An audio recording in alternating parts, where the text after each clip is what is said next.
Hello friends, welcome to my RK technical classes. आज मैं important question discuss करने वाला हूं फ्रेंड्स, और ये जो सब्जेक्ट है बेसिक मैकेनिकल इंजीनियरिंग, बेसिकली ये इंजीनियरिंग स्टूडेंट्स के लिए है और ये फर्स्ट ईयर के अंदर एग्जामिनेशन में पूछा जाता है। तो आज इंपॉर्टेंट क्वेश्चन में डिस्कस करूंगा और ये यूनिट वाइज में जिसको डिवाइड किया है सिलेबस को, और बेसिकली ये राजस्थान टेक्निकल यूनिवर्सिटी में जो सिलेबस डिजाइन किया हुआ है उसी के बिहार पे मैं आज डिस्कस करूंगा इंपॉर्टेंट क्वेश्चन। और आज जो मैं कर रहा हूं, जो इंपॉर्टेंट क्वेश्चन है ये फर्स्ट यूनिट का के पार्ट के अंदर करेंगे, है ना। इसको आप यूनिट बोलिए या उसको एक पार्ट बोलिए। इसमें हम लोग जो सिलेबस जो डिस्कस लिया हुआ है फंडामेंटल पार्ट्स है। फंडामेंटल के अंदर आपका what is mechanical engineering, industrial engineering उसका क्या स्कोप है, मैकेनिकल मशीन डिजाइन क्या होता है, कॉन्सेप्ट ऑफ थर्मल इंजीनियरिंग, ये इसका फंडामेंटल पार्ट्स है। दूसरा इसमें पार्ट्स में जो आता है आपका boiler, power plants, steam turbine, ये सेकेंड पार्ट है। तो आज मैं इस सिलेबस के बिहाफ पे मैं आज इंपॉर्टेंट क्वेश्चन डिस्कस करूंगा। बेसिकली मैं इसमें 5 शॉर्ट क्वेश्चन और 5 लॉन्ग क्वेश्चन, एक यूनिट से मैं 10 क्वेश्चन में लूंगा यहाँ पे।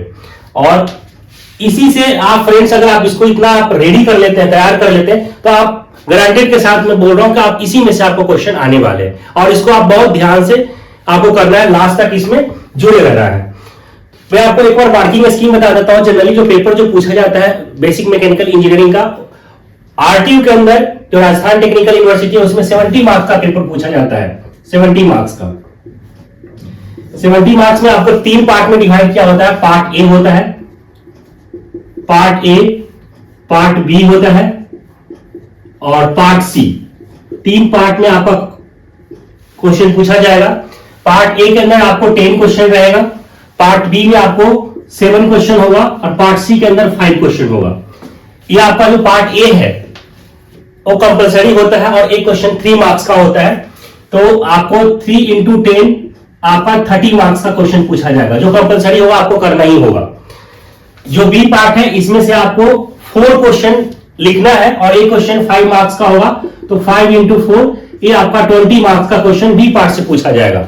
और जो सी पार्ट है इसमें से 3 क्वेश्चन आपको करना होता है और एक क्वेश्चन 10 मार्क्स का होता है। तो 10 इंटू 3 आपको 30 मार्क्स।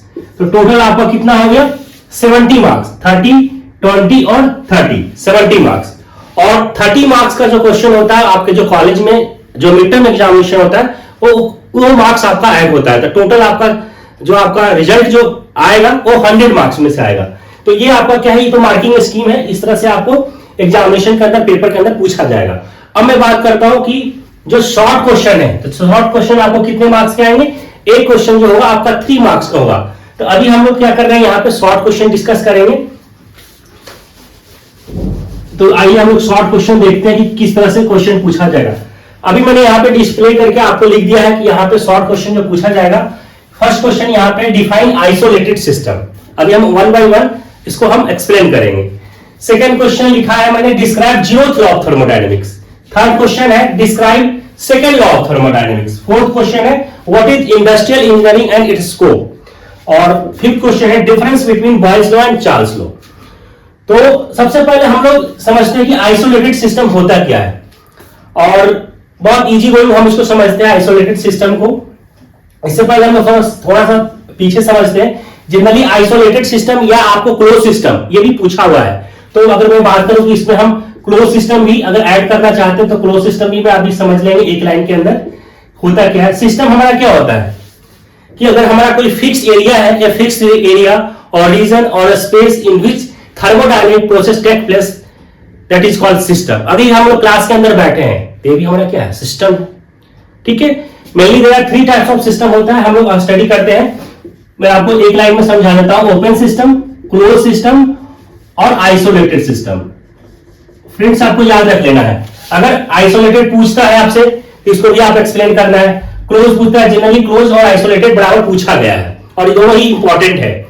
क्लोज सिस्टम वैसा सिस्टम जिसमें एनर्जी और मास दोनों एक्सचेंज कर सकता है। आप यहां पे लिख ले एनर्जी और यहां लिख ले आप ऐसे लिख ले मास और यहां लिख ले आप एनर्जी। वैसा सिस्टम ओपन सिस्टम जिसमें मास का भी एक्सचेंज हो, एनर्जी का भी एक्सचेंज हो, that is called open system. जैसे अगर मैं बात करूं इसके एग्जांपल की, मैं बात करूं तो एग्जांपल कौन सा हो सकता है? बॉयलर, ठीक है, मोटर कार इंजन, ठीक है, motor car engine, motor car engine, that is called open system. Close system क्या हो कि वैसा सिस्टम जहां मास एक्सचेंज नहीं करेगा बट एनर्जी एक्सचेंज करेगा, that is called close system. जैसे अगर मैं बात करूं घर में जो आप यूज करते हैं रेफ्रिजरेटर, फ्रिज जो यूज करते हैं, तो इसका एग्जांपल की अगर मैं बात करूं तो इसका एग्जांपल कौन सा हो जाएगा? Refrigerator, refrigerator. Ice cream freezer, ice cream freezer. आप प्रेशर कुकर यूज करते हैं, pressure cooker. Motor car battery, motor car battery. Ignition system, ignition system. ये सब क्या है? सारे क्लोज सिस्टम है कि वैसा सिस्टम जिसमें मास चेंज नहीं करेगा और एनर्जी एक्सचेंज करेगा across the boundary of A system, that is called close system. अब हमारा जो क्वेश्चन था क्या था? Isolated system. वैसा सिस्टम ना ही हमारा मास एक्सचेंज करेगा across the boundary of A system और नहीं हमारा एनर्जी एक्सचेंज करेगा across the boundary of A system, that is called isolated system. अगर मैं इसका एग्जांपल की बात करूं तो हमारा क्या होगा? Thermoflask, thermoflask. The universe can be considered as an isolated system. हम लोग क्या करते हैं? थर्मस के अंदर जो वो हम लोग बोलते हैं उसके अंदर पानी आप रख दीजिए, ठंडा रखेंगे तो ठंडा ही रहेगा, गर्म आप रखते हैं तो गर्म ही होगा। तो एग्जांपल ऑफ आइसोलेटेड सिस्टम, ठीक है। नेक्स्ट क्वेश्चन की अगर मैं बात करूं, सेकेंड जो कह रहा है इसमें, ये है आपको लोगों का zeroth law of thermodynamics, zeroth law of thermodynamics. Zeroth law of thermodynamics ये कहता है कि two system are each in thermal equilibrium with a third system, then the two system are thermal equilibrium with each other। अगर हमारा कोई system है, if system A and B thermal equilibrium, thermal equilibrium कहने का मतलब कि जो body A के अंदर और जो बॉडी B है दोनों का टेम्परेचर क्या होना चाहिए? इक्वल होना चाहिए, बराबर होना चाहिए। तो यहां पर अगर मान लीजिए कि thermal equilibrium of system A and thermal equilibrium of system B दोनों में इक्वल हो गया, and B and C and thermal equilibrium of system B and thermal equilibrium of system C, then A and C, thermal equilibrium of system A and thermal equilibrium of system C बराबर होगा। जैसे अगर आप एक और जो example लें, जैसे मान लीजिए कि ये हमारा क्या है? कोई सिस्टम ए है, दूसरा सिस्टम क्या है? ये बी है, और तीसरा सिस्टम हमारा क्या है? सी है। अगर हमारा ये सिस्टम और ये बी अगर दोनों आपस में थर्मल इक्विलिब्रियम में है, थर्मल इक्विलिब्रियम में कहने का मतलब कि यहाँ टी ए और ये जो टी बी है, अगर दोनों इक्वल हो जाए, इक्वल कैसे हो जाए? अगर इस बॉडी का टेम्परेचर 50 डिग्री सेल्सियस है और इस बॉडी का भी टेम्परेचर 50 डिग्री सेल्सियस है, दोनों क्या है? थर्मल इक्विलिब्रियम में। अब हीट का ट्रांसफॉर्मेशन होगा नहीं। इसके साथ मैंने दूसरा बॉडी भी अटैच किया और इसका भी टेम्परेचर क्या है? 50 डिग्री है। तो यहां से क्या हो जाएगा? T A equal to T C होगा। दोनों बॉडी थर्मल इक्विलिब्रियम में है तो इसके तीसरे में जो होगा वो भी थर्मल इक्विलिब्रियम होगा। अगर मैं इसकी बात करूं तो इसका भी टेम्परेचर कितना? 50 डिग्री, और इस बॉडी का भी टेम्परेचर कितना? 50 degree. That means the thermal equilibrium of body B is equal to thermal equilibrium of body C. That is called zeroth law of thermodynamics. Clear है फ्रेंड्स? अब मैं बात करता हूं नेक्स्ट जो क्वेश्चन है, और इसी तरीके से आपको स्टेप बाय स्टेप आपको लिखना है एग्जामिनेशन के अंदर, है ना, प्रॉपर तरीके से आपको लिखना है। नेक्स्ट जो क्वेश्चन की बात करते हैं, describe second law of thermodynamics, और ये बहुत बार आया हुआ है एग्जाम से, बहुत ही इंपॉर्टेंट है। और सेकेंड लॉ ऑफ थर्मोडायनेमिक्स से पहले हम लोग फर्स्ट लॉ एक लाइन हम लोग देख लेते हैं। फर्स्ट लॉ ऑफ थर्मोडायनेमिक्स क्या कहता था कि कोई सिस्टम है और सिस्टम के अंदर जितना अमाउंट ऑफ आप हीट देते हैं वो टोटल का टोटल वर्क में कन्वर्ट हो जाता है। लेकिन ऐसा पॉसिबल है क्या? नहीं है। When a system undergoes a thermodynamic cycle, then the net heat supplied to the system from the surroundings is equal to net work done by the system on its surrounding, but it is not possible. हम लोग जानते हैं। तो ये तो हमारा first law of thermodynamics था कि हम सिस्टम के अंदर जितना अमाउंट ऑफ हीट दिया टोटल का टोटल वर्क में कन्वर्ट हो गया। हम लोग स्टडी करते थे कि dq is equal to dw, इसको हम लोग इंटीग्रल साइन के अंदर स्टडी करते थे, that is called first law. अब मैं बात कर रहा हूं सेकेंड लॉ थर्मोडायनेमिक्स में। इसमें दो स्टेटमेंट आया। एक स्टेटमेंट दिया था केल्विन प्लांक स्टेटमेंट, और नेक्स्ट था Clausius statement. Kelvin Planck and Clausius statement. Kelvin साहब ने यह बोला कि it is impossible to construct an engine that gives the 100% efficiency. ऐसा कोई सिस्टम नहीं है, ऐसा कोई डिवाइस नहीं है जिसकी एफिशिएंसी 100% होता हो। ऐसा कोई कभी हमेशा जो होगा तो एफिशिएंसी क्या होगा, लेस देन। हम लोग आइडियल के केस में मानते हैं कि मशीन का एफिशिएंसी 100% होगा, लेकिन इट इज प्रैक्टिकल पॉसिबल है नहीं। जैसे मान लीजिए कि अगर हमारे पास कोई एक हीट सोर्स ले लेते हैं, क्या है हीट सोर्स, इसका टेम्परेचर T1 ले लिया, यहां पे, और ये ले लिया यहां पे आप सिंक ले लेता हूं, इसका टेम्परेचर T2, ठीक है, Q1 Q2। अगर मैं बात करूं कि यहां से वर्क डन कितना हो जाएगा, तो Q1 माइनस Q2। अब देखो यहां पे हमने क्या बोला कि ऐसा कुछ हीट सोर्स था, यहां से कुछ ना कुछ वर्क हो गया, लेकिन यहां पे क्या होगा, कुछ ना कुछ लॉसेस होगा ही होगा वर्क डन जो हम निकालेंगे। ऐसा नहीं कि हमारा यहां पे एफिशिएंसी क्या होगा 100% होगा। इसी तरीके से क्लॉसियस स्टेटमेंट हमें यह कहता था कि ऐसा कोई सिस्टम नहीं है, it is impossible to transfer the heat from low temperature body to higher temperature body without any external source. ऐसा कोई सिस्टम नहीं है या डिवाइस नहीं है जो हीट का ट्रांसफॉर्मेशन लो टेम्परेचर बॉडी से हायर टेम्परेचर बॉडी की तरफ हो सकता है। अगर लो टेम्परेचर से हायर बॉडी टेम्परेचर की तरफ करना है तो उसके लिए हमें क्या करना पड़ेगा, कोई ना कोई सोर्स लगाना पड़ेगा। जैसे मान लीजिए कि अगर आपके पास ये कोई क्या है हीट सोर्स है, हीट सोर्स है, उसका टेम्परेचर T1 है, और ये सिंक है, इसका टेम्परेचर T2 है। अब हीट का ट्रांसफॉर्मेशन करना होगा तो क्या होगा, लोअर से अगर हायर की तरफ अगर हमें करना हो, पॉसिबल है क्या, नहीं है। इसके लिए हमें क्या करना पड़ेगा, कुछ ना कुछ लगाना पड़ेगा। यहां पे हमें क्या करना पड़ेगा, या तो हम रिजर्वायर हीट पंप लगा दे या रेफ्रिजरेटर लगा दे, कुछ ना कुछ हमें लगाना पड़ेगा, तब हमें कुछ ना कुछ मिलेगा। यहां पे मान लेते हैं Q1 है और ये आपका क्या है Q2 है। कभी भी हीट का ट्रांसफॉर्मेशन मैंने क्या किया, लो टेम्परेचर से हाई टेम्परेचर की तरफ कर दिया, लेकिन उसके लिए मैंने क्या कर दिया, यहां पर रेफ्रिजरेटर लगा दिया, हीट पंप लगा दिया, तभी हमारा हीट का ट्रांसफॉर्मेशन होगा। लेकिन प्रैक्टिकली पॉसिबल ऐसा नहीं कि अगर मैं ये नहीं लगाऊं तो हीट का ट्रांसफॉर्मेशन हो जाएगा, नहीं होगा, क्योंकि हीट का ट्रांसफॉर्मेशन कहां से होगा, हायर टू लोअर होगा।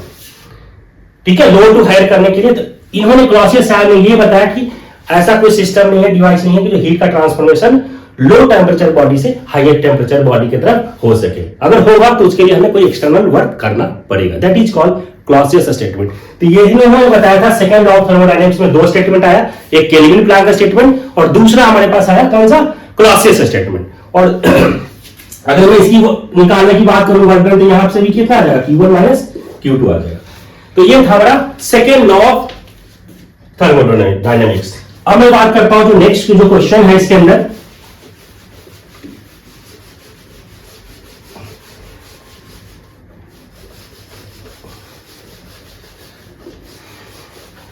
नेक्स्ट जो इसके अंदर क्वेश्चन है, व्हाट इज इंडस्ट्रियल इंजीनियरिंग। ठीक है, ये भी बहुत इंपॉर्टेंट है, बराबर पूछा गया है क्वेश्चन कि इंडस्ट्रियल इंजीनियरिंग होता क्या है। तो अल्टीमेटली होता क्या है कि इंडस्ट्री के अंदर हमारा जो पर्पस होता है, जो इंडस्ट्रियल इंजीनियर्स होता है, उसका काम ये होता है कि मिनिमम इन्वेस्टमेंट के अंदर मैक्सिमम आउटपुट कैसे हमारा प्रोड्यूस हो सके, तभी तो हमारा कंपनी का फायदा होगा। तो इंडस्ट्रियल इंजीनियरिंग का काम ही यही होता है कि मिनिमम इन्वेस्टमेंट के अंदर मैक्सिमम आउटपुट हमें मिल सके, मैक्सिमम हम आउटपुट उसमें गेन कर सके। ठीक है, और जो हमारा मार्केट का जो डिमांड है, कस्टमर का जो डिमांड है, उसको फुलफिल करते हुए लो प्राइस के अंदर उसके सारे फीचर्स को हमें फुलफिल करना है। और प्राइस हमें क्या आना चाहिए, कॉस्ट जो होना चाहिए वो कम से कम हो। टाइम जो मैनेज करेंगे हम लोग कम करेंगे। खांसी हो गया, गला सूख जाएगा ना इसी का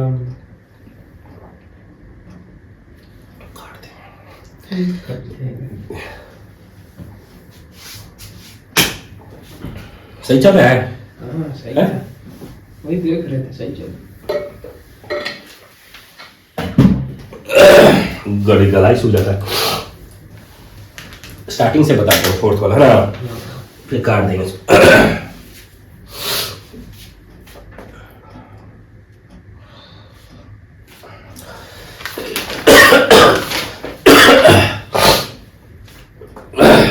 गर्मी लग रहा है अभी, फैन चालू कर देते ना गड़बड़ा जाएगा। तबियत वाला है ना, बोल रहे हैं ना एनर्जी थोड़ा सा गर्म की है, पनीर गर्म है। फोर्थ क्वेश्चन है व्हाट इज इंडस्ट्रियल इंजीनियरिंग और इसका क्या स्कोप है। इंडस्ट्रियल इंजीनियरिंग का काम ये होता है कि मिनिमम इन्वेस्टमेंट के अंदर मैक्सिमम हम आउटपुट कैसे गेन कर सके। जो इंडस्ट्रियल इंजीनियर होते हैं तो है ना, अल्टीमेटली हमारा ये होता है कि जो कस्टमर जो होता है, जो मार्केट का जो डिमांड जो होता है, तो हमारा उसको फुलफिल करते हुए हमारा जो प्रोडक्ट है वो मार्केट में चले और मिनिमम इन्वेस्टमेंट के अंदर मैक्सिमम हम प्रॉफिट दे सके। ये होता है इंडस्ट्रियल इंजीनियरिंग का काम। अगर मैं बात करूं कि इसका जो स्कोप है, इंडस्ट्रियल इंजीनियर होता है बहुत सारे फील्ड के अंदर है। मैन्युफैक्चरिंग की बात करें तो मैन्युफैक्चरिंग हो गया, ठीक है, आईटी सेक्टर के अंदर,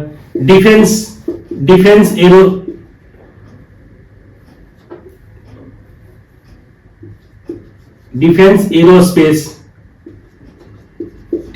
एरोस्पेस हो गया आपका। बहुत सारी इसके फील्ड के अंदर हम लोग क्या करते हैं, इसमें आपका टेक्निकल स्किल्स के अंदर है ना, technical skill and marketing, technical skill and marketing. तो डिफरेंट टाइप्स ऑफ हमारा इंडस्ट्रियल इंजीनियरिंग का क्या है स्कोप है, हम अलग अलग फील्ड के अंदर काम करते हैं। तो ये काम है इंडस्ट्रियल इंजीनियर का। अब मैं बात करता हूं जो नेक्स्ट जो क्वेश्चन है इसके अंदर, difference between Boyle's law and Charles law, और ये भी बहुत पूछा हुआ है। बॉयल्स लॉ ये कहता है कि if the temperature of gas remains constant, Boyle's law क्या कहता है, the temperature of gas remains constant and the volume is inversely proportional to pressure at constant temperature. That means यहां से अगर मैं बात करूं बॉयल्स लॉ का, तो Vp is equal to constant, या आप लिख सकते हैं कि P1 V1 is equal to P2 V2 is equal to constant. ये कहलाता है कौन सा है, ये है बॉयल्स लॉ, ठीक है। नेक्स्ट बात कर रहे हैं इसमें चार्ल्स लॉ। चार्ल्स लॉ क्या होता है कि चार्ल्स लॉ ये कहता है कि प्रेशर कांस्टेंट होता है, प्रेशर इसके अंदर कांस्टेंट होगा and the volume of gas is directly proportional to temperature. Volume of gas is directly proportional to temperature at constant pressure. That means V upon T is equal to constant. तो यहां से V1 upon T1 is equal to V2 upon T2 is equal to constant. ये कहलाता है Charles law, ठीक है। तो ये हमारा जो यहां पे हमने अभी देखा 5 क्वेश्चन अभी देखा हम लोग ने। ये हमारा शॉर्ट क्वेश्चन के अंदर 3 मार्क्स के लिए इंपॉर्टेंट है ये क्वेश्चन, और ये इस तरह से पूछेगा आपको। अब मैं इसमें देख रहा हूं कि लॉन्ग क्वेश्चन जो पूछा जाएगा, जो बी पार्ट में क्वेश्चन होगा 5 मार्क्स से लेकर के आपको 10 मार्क्स के अंदर, ठीक है। ये हो सकता है 5 मार्क्स का भी क्वेश्चन पूछे और वही क्वेश्चन आपको 10 मार्क्स में भी आ सकता है। तो लॉन्ग क्वेश्चन अभी हम लोग देखते हैं। ये लॉन्ग क्वेश्चन है और ये क्वेश्चन 5 to 10 मार्क्स में पूछा जाता है। बेसिकली ये बी पार्ट में भी आ सकता है और सी पार्ट में भी आ सकता है। तो अभी हमने यहां पे 5 क्वेश्चन डिस्प्ले किया है फ्रेंड्स। फर्स्ट क्वेश्चन इसके अंदर मैंने किया व्हाट इज बॉयलर माउंटिंग्स, और ये बहुत ही इंपॉर्टेंट है। सेकंड क्वेश्चन इसमें है explain the working of Cochran boiler, explain the working of Babcock and Wilcox boiler, जो थर्ड क्वेश्चन है। फोर्थ क्वेश्चन है explain the working of hydro electric power plant with मीटर स्केच, और fifth जो question है इसके अंदर explain the working of thermal power plant. तो बेसिकली जो पावर प्लांट है इसे 2 इंपॉर्टेंट है, हाइड्रो इलेक्ट्रिक पावर प्लांट और थर्मल पावर प्लांट। और बॉयलर से आपका मैंने यहाँ पे लिखा है कोकरन बॉयलर और बैरकॉक और विलॉक्स बॉयलर। कभी कभी एग्जामिनेशन में इस तरीके से भी पूछ सकते हैं आप लोगों से कि explain the working of any one of boiler. अगर एनी वन ऑफ बॉयलर लिखा हुआ है आपको तो कोई सा भी बॉयलर के बारे में आप एक्सप्लेन कर सकते हैं। इस तरह से भी क्वेश्चन पूछा गया है और पूछता है। तो सबसे पहले हम लोग समझते हैं कि बॉयलर माउंटिंग्स होता क्या है, और ये बहुत ही इंपॉर्टेंट है बॉयलर माउंटिंग्स। अल्टीमेटली हमारा जो बॉयलर होता है, बॉयलर का काम क्या है? सिंपल अगर भाषा में मैं समझूं तो क्या होता है, जो हमारा जो एक क्लोज्ड वेसल कंटेनर होता है उसके अंदर पानी हम लोग करते हैं, और जब हम हीट देते हैं तो हमारा क्या होता है, वाटर जो है वो स्टीम में कन्वर्ट होता है। तो अल्टीमेटली हमारा जो काम है वाटर को स्टीम में कन्वर्ट करना है। ठीक है, वाटर को किस में कन्वर्ट करना है? स्टीम में कन्वर्ट करना है। यही हमारा काम है बॉयलर का। अब हमें क्या होता है कि माउंटिंग जो हम लोग करते हैं बॉयलर के प्रॉपर फंक्शनिंग के लिए हमें माउंटिंग्स करना होता है। अगर हम लोग अगर प्रॉपर फंक्शनिंग के लिए अगर माउंटिंग्स नहीं करें तो हमारा क्या होगा, बॉयलर जो होगा वो प्रॉपर तरीके से काम नहीं करेगा, फंक्शन उसका प्रॉपर तरीके से काम नहीं करेगा। तो इसको प्रॉपर फंक्शनिंग के लिए बॉयलर माउंटिंग्स हमें करना पड़ता है। तो इसके अंदर हम लोग क्या करते हैं कि वाटर लेवल इंडिकेटर लगा देते हैं। वाटर लेवल इंडिकेटर ये हमारा क्या माउंटिंग्स है, वाटर के लेवल को इंडिकेट करता है कि हमारा वाटर कितना जो हम सप्लाई कर रहे हैं, जो हमारा जो सेल है, जो बॉयलर जो सेल है उसके अंदर हमारा वाटर जो है कितना है, लेवल जितना होना चाहिए उतना है या नहीं है। ठीक है, pressure gauge, pressure gauge, pressure gauge, pressure gauge का काम क्या होगा कि जो स्टीम जो होगा स्टीम के प्रेशर को इंडिकेट करेगा कि जितना प्रेशर होना चाहिए बॉयलर का उतना है या नहीं है। अगर बहुत ज्यादा है तो किस कारण से प्रेशर ज्यादा हो रहा है, सप्लाई क्यों नहीं हो रहा है, क्यों नहीं हो रहा है, तो हमें ये इंडिकेट करता है, स्टीम के प्रेशर को इंडिकेट करता है। सेफ्टी वाल्व हम लगाते हैं, सेफ्टी वाल्व, सेफ्टी वाल्व से हमें क्या करेंगे, अगर हमारा एक्सेस स्टीम हो गया सेल के अंदर, बॉयलर सेल के अंदर, तो हम लोग क्या करते हैं, सेफ्टी वाल्व क्या करते हैं, यहां ओपन कर देते हैं और एक्सेस स्टीम को हम बाहर एटमॉस्फेयर में छोड़ देते हैं, जिससे कि हमारा जो सेल है, जो बॉयलर जो सेल है वो डैमेज होने से बच जाता है। ठीक है, फिर इसमें आप एक फ्यूजल प्लग भी लगाते हैं। फ्यूजल प्लग, जनरली फ्यूजल जो प्लग होता है वो गन मेटल का बना हुआ होता है, और ये जो हमारा जो फर्नेस होता है, ठीक है, उस ऊपर में वहां पे लगा होता है। जनरली क्या होता है कि पार्टिकुलर टेम्परेचर के बाद गन मेटल क्या होता है, मेल्ट हो जाता है, और वहां पे हमारा जो वाटर का स्प्रे करता है, जिससे कि हमारा जो फर्नेस है उसके टेम्परेचर को कम कर देता है और हमारा डैमेज होने से बच जाता है। तो ये हमारे जो है ये माउंटिंग्स है जो बॉयलर के प्रॉपर फंक्शनिंग के लिए हम लोग माउंटिंग करते हैं, और ये बहुत इंपॉर्टेंट है फ्रेंड्स। तो इसको आप इस तरह से पॉइंट्स आपको लिखना है।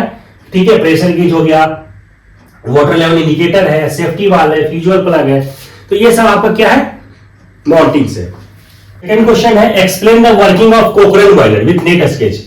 आपको कोकरन बॉयलर के बारे में एक्सप्लेन करना है और कैसे वो काम करता है, ठीक है, उसका क्या एडवांटेज है, इसके बारे में आपको एक्सप्लेन करना है। तो सबसे पहले आपको क्या करना है कि जब एग्जामिनेशन के अंदर पूछता है तो आपको इसका लेआउट बनाना है, डायग्राम है। ये हमारा क्या है, कौन सा बॉयलर है, ये है कोकरन बॉयलर, कोकरन बॉयलर।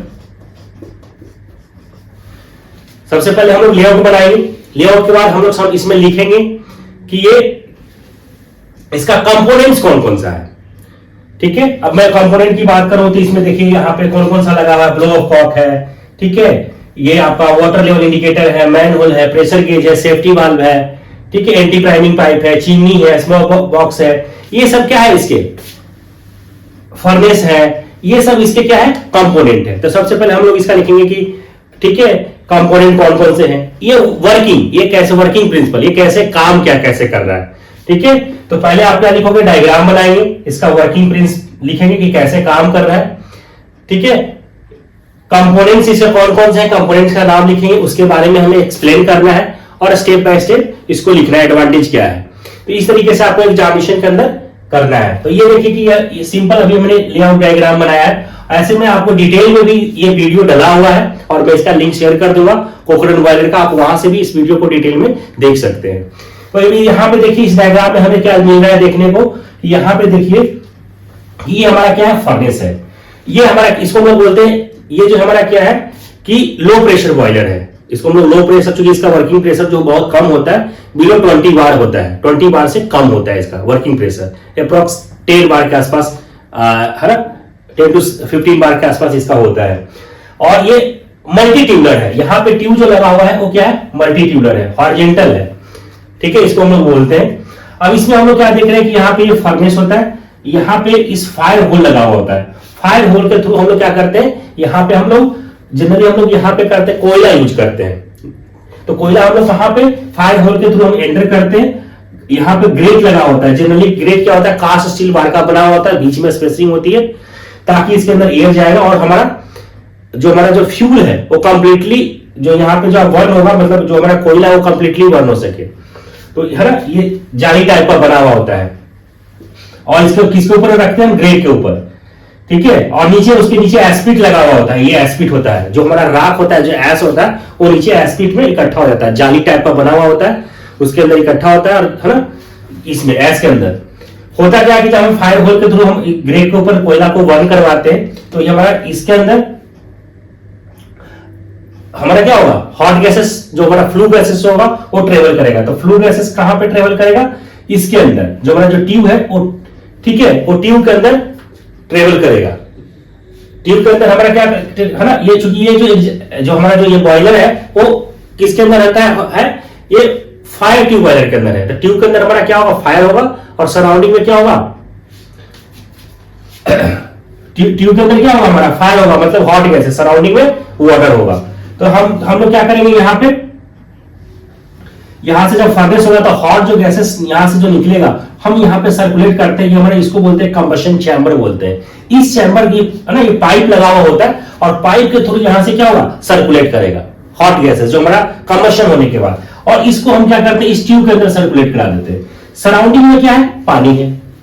जनरली क्या होता है कि सेल के अंदर हम लोग 1/3, 3 हिस्सों में तो हम लोग वाटर रखते हैं, और 1/4 पार्ट में हम लोग क्या रखते हैं, वहां पे जो हमारा स्टीम जो इकट्ठा होता है वो इसके अंदर होता है, ठीक है। अब हमारा क्या होता है कि ये जनरली स्टील प्लेट का बना हुआ होता है, ठीक है, जो ट्यूब होता है स्टील प्लेट का बना हुआ होता है, और सराउंडिंग में क्या है, वाटर है। ट्यूब के अंदर हमारा क्या है, हॉट गैसेस है, तो इसके कांटेक्ट में आएगा, जैसे ही कांटेक्ट में आएगा तो धीरे धीरे हमारा पानी क्या होगा, स्टीम में कन्वर्ट होगा। अल्टीमेटली हमारा करना क्या था, करना तो यही है कि जो हमारा वाटर है उस वाटर को स्टीम में कन्वर्ट करना है, और हम प्लांट के अंदर उस स्टीम से हम क्या करते हैं, टरबाइन को घुमाते हैं, जिससे हमारा मैकेनिकल एनर्जी मिलता है, और उससे कनेक्टेड होता है हमारा जनरेटर, जिससे हमारा इलेक्ट्रिकल एनर्जी मिलता है। तो हम अल्टीमेटली हमारा पर्पस ये होता है कि यहाँ पे बॉयलर का काम ये है कि वाटर को स्टीम में कन्वर्ट करना है।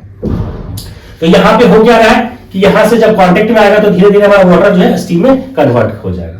अब यहाँ पे देखिए ब्लो कॉक लगा होता है, इसको टैप बोलते हैं, कि मेंटेनेंस के दौरान अगर हमें सफाई करनी होती है तो इस टैप को ओपन कर लेते हैं, और यहाँ से जो पानी है उसको हम बाहर निकाल लेते हैं, ठीक है। ये हमारा ब्रिक्स लाइनिंग बना हुआ होता है, ये हम इसको कंबशन चैम्बर बोलते हैं। अब हम लोग देखा था कि बॉयलर के प्रॉपर फंक्शनिंग के लिए हम लोग क्या करते हैं, माउंटिंग्स करते हैं। माउंटिंग्स के लिए हम लोग यहां पे क्या लगाते हैं, water level indicator. Water level indicator क्या होता है, एक पार्ट कनेक्टेड होता है वाटर से और एक पार्ट कनेक्टेड होता है स्टीम से। ये वाटर के लेवल को इंडिकेट करता है कि हमारा वाटर का लेवल है कितना, जितना होना चाहिए है कि नहीं है। यहां पे एक मैन होल लगा देते हैं कि अगर सफाई करनी होती है तो क्या करते हैं, इसको ओपन करते हैं, इसके अंदर एंटर करके और सफाई करने का काम करते हैं मैनहोल का, ठीक है। यहाँ पे प्रेशर गेज लगा हुआ होता है, वो प्रेशर को इंडिकेट करता है, स्टीम के प्रेशर को इंडिकेट करता है। सेफ्टी वाल्व क्या करेगा, अगर प्रेशर अगर बहुत ज्यादा स्टीम का हो गया सेल के अंदर तो प्रेशर सेफ्टी वाल्व क्या होगा, ओपन हो जाएगा और एक्सेस स्टीम बाहर निकल जाएगा, जिससे कि हमारा सेल जो है वो डैमेज होने से बच जाएगा, ठीक है। स्टीम स्टोव वाल्व यहां से आगे हमें सप्लाई करनी होती है, तो एज पर रिक्वायरमेंट के हिसाब से हम क्या करते हैं, इस वाल्व को ओपन करते हैं, क्लोज करते हैं, ठीक है, एज रेगुलेटर की तरह वर्क करता है। यहां पे हम एंटी प्राइमिंग पाइप से भी हम लोग इसको अटैच कर देते हैं। एंटी प्राइमिंग पाइप हमारा काम क्या करता है कि जो हमारा वैक्स स्टीम है, जो हमारा जो स्टीम है, स्टीम के अंदर कोई मॉइस्चर कंटेंट्स है तो मॉइस्चर कंटेंट्स को रोकने का काम करता है। ये हमारा काम किसका है, एंटी प्राइमिंग पाइप का काम है। और ये जो चिमनी के थ्रू हमारा जो स्मोक जो होगा, चूंकि कंबशन होगा तो बहुत सारा जो स्मोक होगा, तो जो अनबर्न्ड पार्टिकल होगा वो बॉक्स के अंदर इकट्ठा हो जाएगा, और बाहर हम क्या करते हैं, चिमनी के थ्रू क्या करते हैं, आगे हम सिर्फ स्मोक को आगे सप्लाई करते हैं, भेजते हैं। ठीक है, और ये ऐसा सिलिंड्रिकल शेप का बना हुआ है, होता है इस तरह से। तो ये तो हो गया, क्या हो गया, कंपोनेंट है, कंपोनेंट के बारे में आपको लिखना है। उसके बाद आपको समझाना है, कॉपी के अंदर आपको लिखना है कि ये कैसे काम कैसे करता है। तो आपको स्टेप बाय स्टेप कॉपी के अंदर लिखना है कि हम यहाँ फायर होल से थ्रू हम लोग क्या करते हैं, एंटर करते हैं ग्रेड के ऊपर, और कंबशन होता है। कंबशन होने के बाद हम इस ट्यूब के अंदर सर्कुलेट करते हैं, और ये फायर ट्यूब बॉयलर है, मल्टी ट्यूबुलर बॉयलर है, हॉरिजॉन्टल बॉयलर है। ठीक है, ये सारे पॉइंट्स इसमें आपको लिखना है। तो इस तरीके से ये वर्क करता है हमारा जो है कोकरन बॉयलर, और ये डिटेल में आप इसको पढ़ सकते हैं। मैं आप ऑलरेडी वीडियो डाला हुआ है, तो मैं आपको लिंक शेयर कर दूंगा, आप वहां से डिटेल में स्टडी करें। नेक्स्ट जो है आपका बैरकोक and Wilcox boiler. बैरकोक and Wilcox boiler भी आपको ऑलरेडी मैंने डाल रखा है वीडियो, इसका मैं लिंक शेयर कर दूंगा, तो आप डायरेक्टली आप वहां से जाकर के डिटेल में आप इस बैरकोक और विलॉक्स बॉयलर का आप स्टडी कर ले। अब मैं बात करता हूं नेक्स्ट जो क्वेश्चन है इसके अंदर, explain the working of hydroelectric power plant. ये है हाइड्रोइलेक्ट्रिक पावर प्लांट, और हाइड्रोइलेक्ट्रिक पावर प्लांट का भी वीडियो ऑलरेडी डाला हुआ है, आप इसका भी मैं लिंक शेयर कर दूंगा, आप डिटेल में उसकी स्टडी वहां से कर सकते हैं। अभी मैं रफली देख रहा हूं यहाँ पे। Generally hydroelectric power plant first install इन 1897, सबसे पहला जो इंस्टॉल हुआ था 1897, कहां पे हुआ था, दार्जिलिंग में, दार्जिलिंग में। और इससे जो मेगावाट कैपेसिटी जो हो रहा था 130 किलोवाट, ठीक है, बहुत कम कैपेसिटी। उसके बाद यहाँ पे मैसूर में, ये दार्जिलिंग आपका वेस्ट बंगाल के अंदर है, ठीक है। उसके बाद आपका करीबन 1902 के अंदर मैसूर, ठीक है, कर्नाटका में पड़ता है ये, और इससे जो 4.5 मेगावाट इलेक्ट्रिसिटी प्रोड्यूस हुआ था, उसके बाद आया था। तो हम लोग इसमें क्या देखते हैं, अगर मैं बात करूं कि इसका जनरली जब पूछे एग्जामिनेशन के अंदर कि hydroelectric power plant, explain the working of hydroelectric power plant with net sketch. कभी कभी आपको साइट सिलेक्शन भी मेंशन किया हुआ रहेगा कि इसका साइट का सिलेक्शन हम कैसे करते हैं, तो उसका मैं वीडियो का लिंक पे शेयर कर दूंगा, तो साइट सिलेक्शन भी आप वहां से आप देख लीजिएगा। ये कभी कभी मेंशन कर सकता है आपको एग्जामिनेशन के अंदर। इसका एडवांटेज क्या है, डिसएडवांटेज क्या है, तो ये आपको कंप्लीट आपको लिखना पड़ेगा, ठीक है। लिखना कैसे, पहले आपको लेआउट बनाना है, डायग्राम बनाना है, इसमें कंपोनेंट्स कौन कौन सी है। कंपोनेंट्स की बात करें तो रिजर्वायर हो गया, डैम हो गया, सर्ज टैंक है, पेन स्टॉक है, जनरेटर है, टरबाइन है, ये सब क्या है, इसके कंपोनेंट है। कंपोनेंट लिख दिया आपने, कंपोनेंट के बारे में आपको एक्सप्लेन करना है, ठीक है। कंपोनेंट के बारे में आपने एक्सप्लेन कर दिया। उसके बाद आपको लिखना है वर्किंग, कैसे ये काम कैसे कर रहा है, उसके बारे में आप लिखेंगे। फिर उसका साइट सिलेक्शन अगर आपसे पूछा गया तो साइट सिलेक्शन के बारे में लिखिए, एडवांटेज क्या है, डिसएडवांटेज क्या है। अगर मैं बात करूं कि इस तरीके से होता है डैम, डैम का क्या काम है, वाटर को स्टोर करना। तो रिजर्वायर के अंदर हमारा क्या होता है, पानी इकट्ठा होता है, जितना ज्यादा वाटर का लेवल होगा उतना ही ज्यादा वाटर का पोटेंशियल एनर्जी होगा, ठीक है, वाटर की पोटेंशियल एनर्जी होगा, ठीक है। हम लोग क्या करते हैं, यहां से गेट ओपनिंग देते हैं, ये लेआउट बना हुआ है, गेट ओपनिंग यहां से क्या करते हैं, गेट ओपन करते हैं। जब गेट ओपन करेंगे तो यहां से क्या होगा, वाटर फ्लो होगा, क्योंकि इसके अंदर तो ये तो डैम है आपका, और इसके अंदर क्या है, यहाँ पे पानी स्टोर है, ठीक है। जब आप गेट ओपन करेंगे डैम के अंदर, यहां डैम है, अब यहां से क्या होगा, वाटर फ्लो होना शुरू हो जाएगा, वाटर फ्लो करेगा। इसको हम लोग बोलते हैं पेन स्टॉक। जनरली हमारा कंक्रीट का बना होता है, स्टील का बना हुआ होता है। अब क्या होगा कि जैसे ही आप गेट ओपन करेंगे तो यहां से पानी का फ्लो होना शुरू हो जाएगा। तो यहाँ पे वाल भी लगा हुआ होता है, ठीक है, और यहां से नोजल भी कहीं कहीं लगा देते हैं, जिससे कि हमारा काइनेटिक एनर्जी को बढ़ा देता है। पहले तो हमारा पोटेंशियल एनर्जी था, जब यहां से मूवमेंट हुआ था किसमें चेंज हो गया, काइनेटिक एनर्जी में। और हाई वेलोसिटी के साथ किसके ऊपर स्ट्राइक करता है, टरबाइन के ऊपर, टरबाइन के ब्लेड के ऊपर स्ट्राइक करेगा। तो जब टरबाइन का ब्लेड क्या होगा, बहुत तेजी से घूमना शुरू कर देगा, बहुत तेजी से घूमेगा। अब ये तेजी से घूमेगा तो हमारा क्या होगा, ये जो पहले हमारा काइनेटिक एनर्जी था उसमें किसमें कन्वर्ट करेगा, मैकेनिकल एनर्जी में। ये कौन कर रहा है, ये हमारा कर रहा है, टरबाइन कर रहा है। तो टरबाइन क्या कर दिया, यहां से ये मैकेनिकल एनर्जी में साफ कन्वर्ट कर दिया। हमें क्या चाहिए था, इलेक्ट्रिकल एनर्जी चाहिए था। अब ये क्या करेगा कि इस मैकेनिकल एनर्जी से क्या होता है, इसके साथ से कपल्ड होता है ये जनरेटर। इस मैकेनिकल एनर्जी को क्या करता है, इलेक्ट्रिकल एनर्जी में कन्वर्ट कर देता है। और अल्टीमेटली हमें चाहिए क्या था, इलेक्ट्रिकल एनर्जी चाहिए था। तो इस तरीके से ये काम करता है। ये जो हमारा जो हाइड्रोइलेक्ट्रिक पावर प्लांट है। दूसरा चीज है कि हम लोग यहाँ पे जो वाटर जब फ्लो करता है टरबाइन के ऊपर, तो ये क्या होता है कि ऐसे डाइवर्जन शेप का होता है। तो पानी जहां इकट्ठा होता है उसको हम लोग बोलते हैं टेल रेस, ठीक है। और ऐसा होता है ये डाइवर्जन शेप का, इस तरीके से बना हुआ होता है शेप का। ऐसा शेप का बना हुआ होता है, इसको हम लोग बोलते हैं ड्राफ्ट ट्यूब, ताकि ये इसके ऊपर जो प्रेशर, जब इसके ऊपर टरबाइन के ब्लेड के ऊपर जब आएगा तो प्रेशर ड्रॉप हो जाए, कम हो जाए, नहीं तो क्या होगा, इसको डैमेज कर देगा। ठीक है, तो प्रेशर को ड्रॉप करने के लिए डाइवर्जन शेप का रहता है, जैसे ही इसके ऊपर प्रेशर रिलीज हो गया, कम हो गया और ये नीचे आ गया, टेल रेस में आ गया। ठीक है, यहां पे देखिए एक चीज लगा हुआ है, surge tank. Surge tank as a small reservoir की तरह हम लोग बोलते हैं, जनरली हमारा जो पावर हाउस होता है उसके नियर बाई रखा जाता है, और surge tank as a small reservoir भी हम लोग इसको बोल देते हैं कि ये स्मॉल रिजर्वायर की तरह काम करता है। और जनरली हमारा जो पेन स्टॉक है इसके मेंटेन रखता है, इसके प्रेशर को मेंटेन रखता है। अगर मान लीजिए कि यहां से प्रेशर बहुत ज्यादा क्रिएट हो गया तो इसको पेन स्टॉक को डैमेज कर देगा, तो कभी कभी ज्यादा प्रेशर हुआ तो ये हमारा वाटर जो है इसके अंदर फ्लो हो जाएगा, सर्ज टैंक में आ जाएगा। और अगर लेवल कम हो गया तो ये वापस ये क्या पानी जो है आपका नीचे आ गया वाटर, और ये हमारे यूज में आ जाएगा, काम में आ जाएगा। तो ऐसे इसको हम इसलिए बोलते हैं कि स्मॉल रिजर्वायर की तरह काम करता है कि, और ये हमारा जो पेन स्टॉक है इसको प्रेशर को मेंटेन रखता है, डैमेज होने से बचाता है। तो ये काम होता है इसका सर्ज टैंक का। ठीक है, तो ये है, तो इस तरीके से ये वर्क करता है। जो सिंपल है, जो हाइड्रोइलेक्ट्रिक पावर प्लांट है, अगर मैं बात करूं कि इसके एडवांटेज, बहुत सारे इसके एडवांटेज भी है कि इसका, अगर मैं बात करूं कि इसका कोई फ्यूल का रिक्वायरमेंट नहीं होता है, पानी हमारा प्रचुर मात्रा में होता है, अबंडेंट होता है। ठीक है, इसका रनिंग कॉस्ट कम होता है, रनिंग कॉस्ट जो होता है ऐसा कम होता है। दूसरा चीज, कोई एज के साथ कोई वेरिएशन नहीं होता है इसकी एफिशिएंसी में, कोई फर्क नहीं पड़ता है। तो बहुत सारे इसके एडवांटेज हैं कि कोई एज के साथ कोई वेरिएशन नहीं करता है, लेकिन हाँ कुछ डिसएडवांटेज भी है। इस प्लांट को इंस्टॉल करने के लिए इनिशियल हमें जो अमाउंट है वो बहुत ज्यादा लगता है, इनिशियल कॉस्ट बहुत ज्यादा है, रनिंग कॉस्ट कम है लेकिन इनिशियल कॉस्ट ज्यादा है। दूसरा चीज की बहुत टाइम टेकिंग लगता है, करीबन 10 से 15 साल लग जाता है इस प्लांट को हमें इंस्टॉल करने में।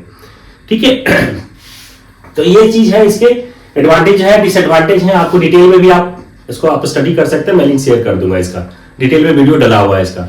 ठीक है, नेक्स्ट जो है हमारा ये अभी है थर्मल पावर प्लांट।